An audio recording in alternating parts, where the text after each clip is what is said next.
নমস্কার বন্ধুরা, আপনাদের সকলকে শিখা কিচেনে স্বাগতম। আজকে আমি আলু আর ডিমের ঝোল বানাচ্ছি। দেখেন আমি কিভাবে বানাই। প্রথমে আমি গ্যাসটি জ্বালাচ্ছি। গ্যাসটি জ্বালাই, এই গ্যাসটা জ্বালালাম। এখন আমি এই কড়াইটা বসালাম। এখন একটু কড়াইটা গরম হোক, ভাজুম। এর জন্য আমি এই চাকু দিয়ে এরকম করে করে একটু কাটতে নেব, যাতে ডিমটা না ছিটে। ডিমটা ভাজতে গেলে তেলের মধ্যে দিলে তো ছিটে গায়ে আসবো, এই জন্য এরকম করে আমি কাটতে নিলাম। দেখেন বন্ধুরা, এখন কড়াইটা গরম হয়েছে, আমি এখানে তেল ঢেলে দিলাম।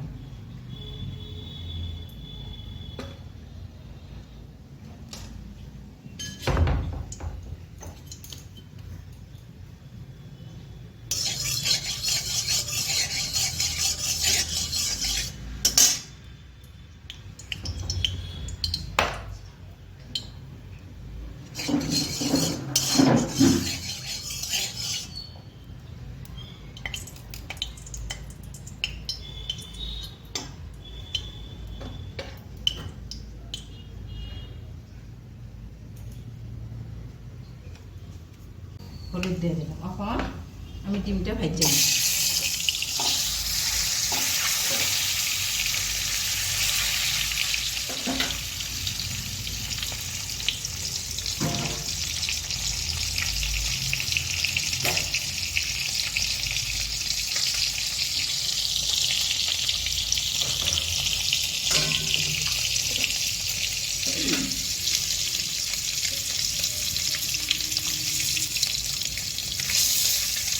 আমি এখানে 3টা ডিম নিচ্ছি বন্ধুরা, আপনারা চাইলে বেশি করে নিতে পারেন।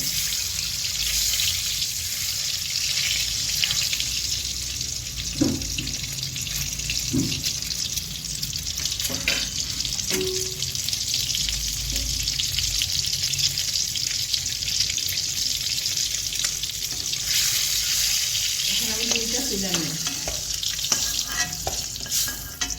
এখন এই আলুতে, এই তেলে এখন আমি আলুটাও ভেজে নেব।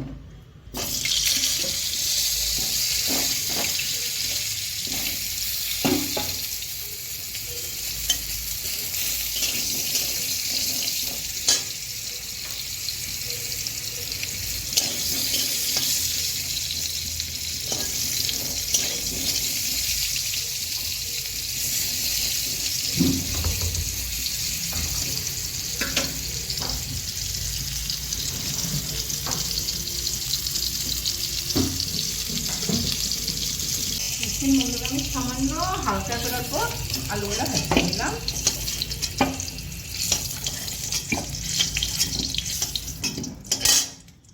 এখন এখানে আর অল্প তেল দিয়ে দেব।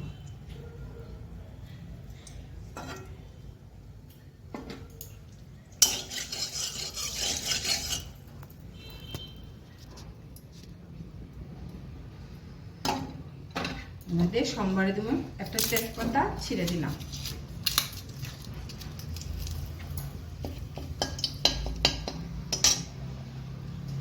এখন এর মধ্যে দিয়ে দেবো পেঁয়াজ।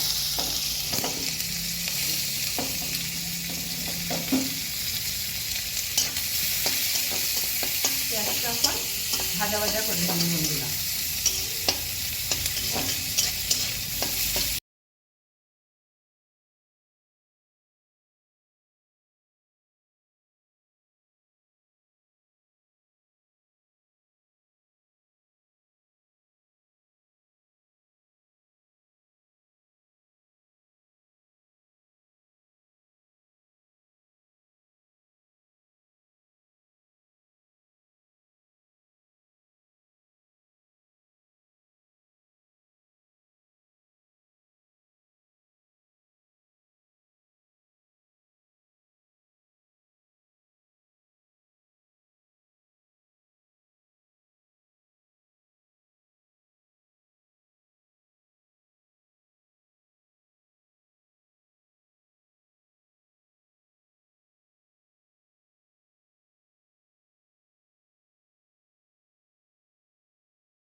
এই দেখেন আলুটা মোটামুটি সিদ্ধ হয়ে আসছে।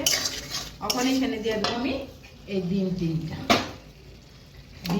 দিয়ে একটু ভালো করে একটু কষায় নিব।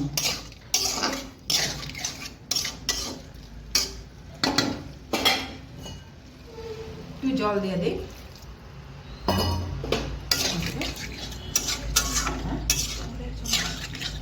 ঝোলের জন্য না, এখন একটু আর যাতে আলুটার ভিতরে ডিমটার ভিতরে ঝোল ঢুকে এই জন্য একটু ঢাকা দিয়ে দিলাম। বন্ধুরা আমি এখন ঢাকনাটা খুলে দেখি, এই দেখেন আমার ডিম আলু কষা গেছে।